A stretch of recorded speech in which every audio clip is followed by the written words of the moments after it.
کہ امام بخاری رحمہ نے اپنی کتاب کی اینڈنگ، اپنی کتاب کا خاتمہ توحید پر کیا ہے۔ سب سے آخری ہیڈنگ یہ آیت کا ٹکڑا یہاں پہ ذکر کرتے ہیں جس میں اللہ نے فرمایا کہ ہم قیامت کے دن برسر عام سب کے سامنے ترازو رکھیں گے، میزان رکھیں گے،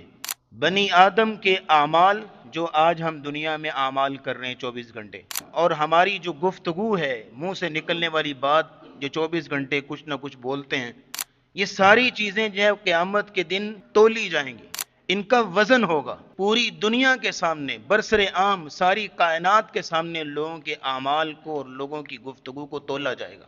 آج آپ دیکھتے ہیں کہ جو ہم اعمال کرتے ہیں، نماز ہے، روزہ ہے، حج ہے، ان کا جسم کوئی نہیں، مجسم شکل میں نہیں ہے، ہم دیکھ بھی نہیں سکتے، لیکن یہ ہے کہ قیامت کا دن ہوگا، اللہ ان کو تولیں گے، ہمارے منہ سے نکلنے والی باتوں کو بھی تولیں گے۔ اب دیکھیے گا کہ جیسے آج انسان نے سردی گرمی کے احساس کو تول لیا ہے، جسم کے ٹمپریچر کو ماپ لیا جاتا ہے، ہوا جس کو آپ نہیں دیکھ سکتے اس کا وزن کر لیا گیا ہے، اور پھر یہ ہے کہ آواز کی ڈینسٹی بھی میئر کر لی گئی ہے، تو کیا اللہ ہمارے اعمال نہیں تول سکتا؟ وہ تو علی کل شیء قدیر ہے۔ اعمال کو تولا جائے گا، اور تولنے میں اس قدر باریک بینی سے کام لیا جائے گا کہ اللہ رب العزت نے فرمایا اگر کسی نے